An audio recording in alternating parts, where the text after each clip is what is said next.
ओम नमः शिवाय। आप सभी का हमारे चैनल में हार्दिक स्वागत है। आज हम लेकर आए हैं श्रावण मास कथा के चौथे अध्याय का पावन प्रसंग। इस कथा में भगवान शिव की महिमा, भक्ति का महत्व और धर्म का गहरा संदेश मिलता है। आइए श्रद्धा और विश्वास के साथ इस दिव्य कथा का श्रवण करते हैं। हर हर महादेव। भगवान शिव बोले, हे संतक कुमार, अब मैं तुम्हें धारण पारण व्रत के बारे में विस्तार से बतलाऊंगा। उसे आप मन लगाकर सुनो। धारण में व्रत व पारण में भोजन निहित है। इस मास के समाप्त होने पर व्रती को उद्यापन अवश्य ही करवाना चाहिए। तदुपरांत पुव्यावाचन के साथ आचार्य तथा अन्य ब्राह्मणों का वारण करना चाहिए।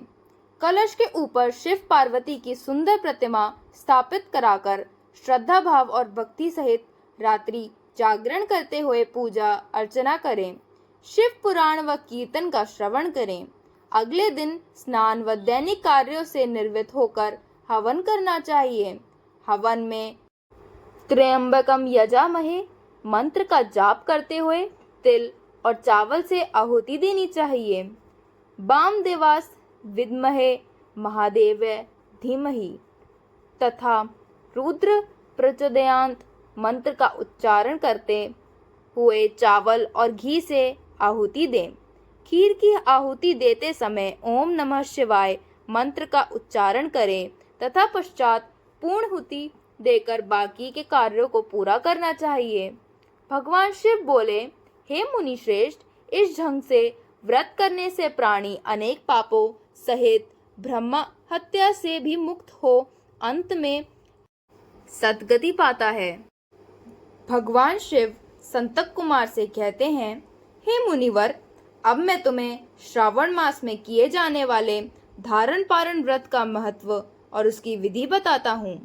इस व्रत में श्रद्धा, संयम और नियम का विशेष स्थान है।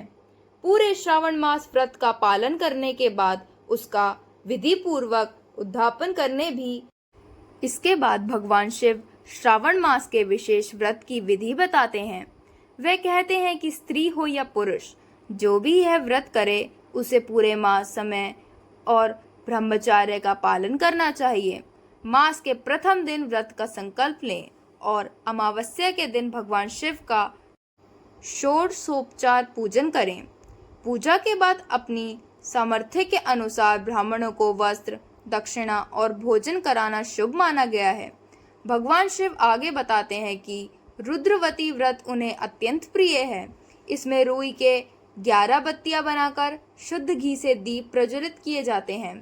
श्रद्धा के अनुसार प्रतिदिन दीप अर्पित कर भगवान शिव की आरती की जाती है और उनकी कथा का श्रद्धा पूर्वक श्रवण किया जाता है। यह सब सुनकर संतक कुमार भगवान शिव से पूछते हैं, प्रभु, इस व्रत का प्रभाव क्या है और सबसे पहले इसे किसने किया था? तब भगवान शिव एक प्रेरणादायक कथा सुनाते हैं।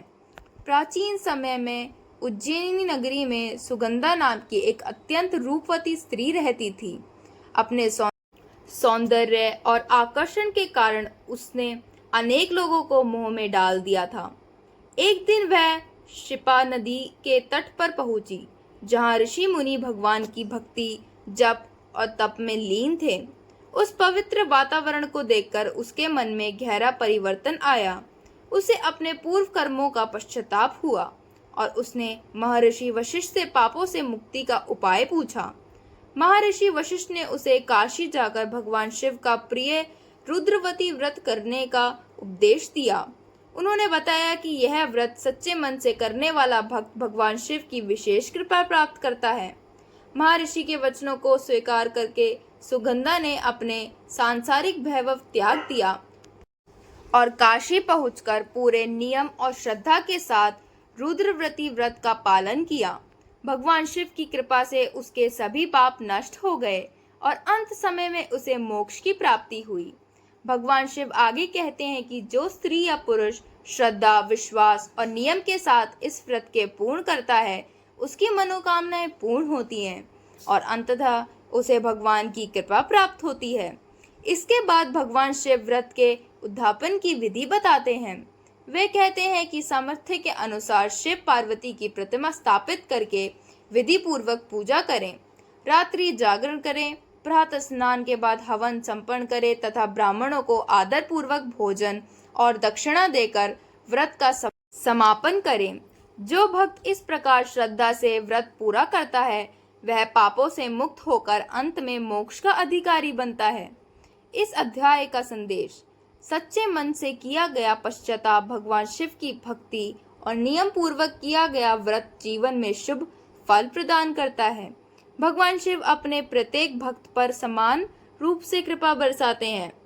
फलश्रुति: मान्यता है कि श्रावण मास महात्म्य के चौथे अध्याय का श्रद्धा पूर्वक पाठ या श्रवण करने से बड़े बड़े पापों का क्षय हो जाता है, ब्रह्म हत्या जैसे दोषों से मुक्ति मिलती है तथा भगवान शिव की विशेष कृपा प्राप्त होती है। हर हर महादेव। इसी के साथ श्रावण मास महात्म्य के चौथे अध्याय का समापन होता है। यदि आपको यह कथा पसंद आई हो तो वीडियो को लाइक, शेयर और चैनल को सब्सक्राइब जरूर करें। हर हर महादेव।